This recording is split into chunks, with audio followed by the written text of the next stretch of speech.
O dia 31 de março é o dia em que se rememora, ou seja, se relembra a intervenção militar no Brasil que ocorreu em 64.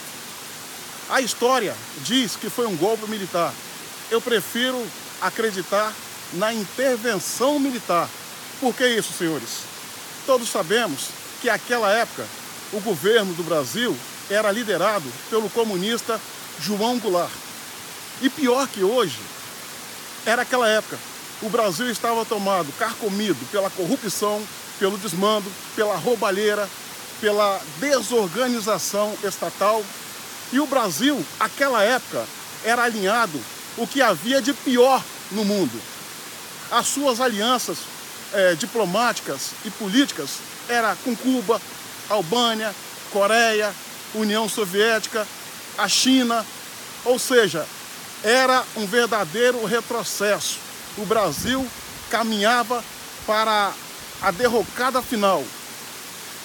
E a sociedade civil organizada, juntamente com os segmentos religiosos e toda a imprensa, resolveu ir para as ruas e pedir mudança de governo. Diante da solicitação dos brasileiros, o Congresso Nacional interviu e resolveu passar o comando do Brasil para os militares. E a transição não foi dentro do tempo esperado, se estendendo por 21 anos. Por quê?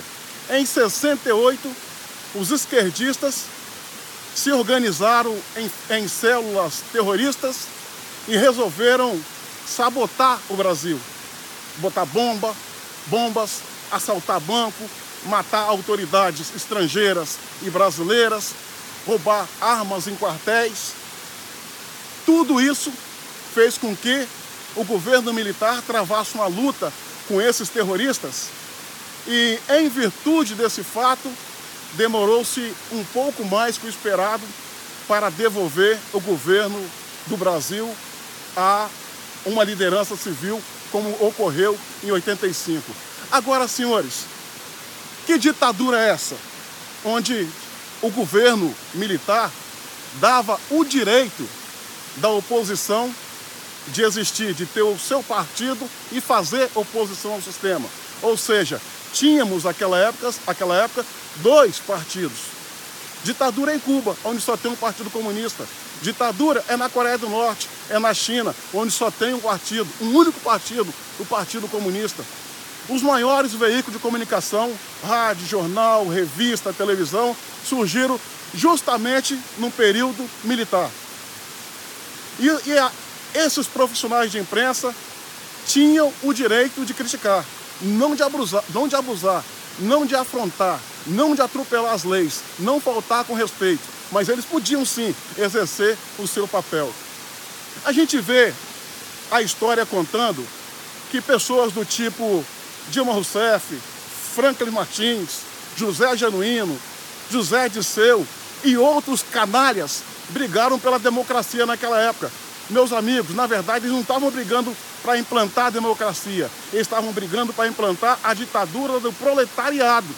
Como pode se falar em democracia, sendo que eles eram financiados, treinados e armados por governos comunistas, como era o caso de China, Cuba, Albânia, União Soviética, Coreia do Norte. Aliás, até hoje, nenhum desses países são exemplos de democracia. Na verdade, os militares fizeram, dentro do possível e de acordo com sua época, um melhor trabalho, fizeram um bom trabalho.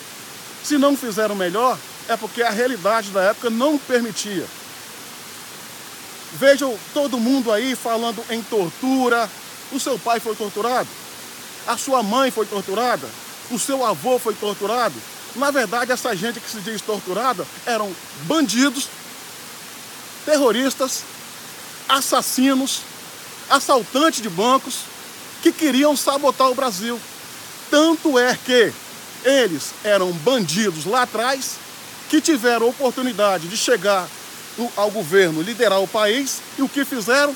ao presidir o Brasil ao longo desses 16 anos, em especial PT, PCdoB e PSOL, roubaram, simplesmente roubaram, fizeram na democracia o que não conseguiram fazer na chamada ditadura. São bandidos. Na verdade, se há um erro que o Exército, que as Forças Armadas cometeram, foi não tirar esses canalhas da história, não dar um sumiço nesses pilantras, dar cadeia perpétua nesses bandidos, tirar deles o direito de se candidatar ou coisa dessa natureza, transformando-os em inelegíveis. Talvez dar no mínimo prisão perpétua.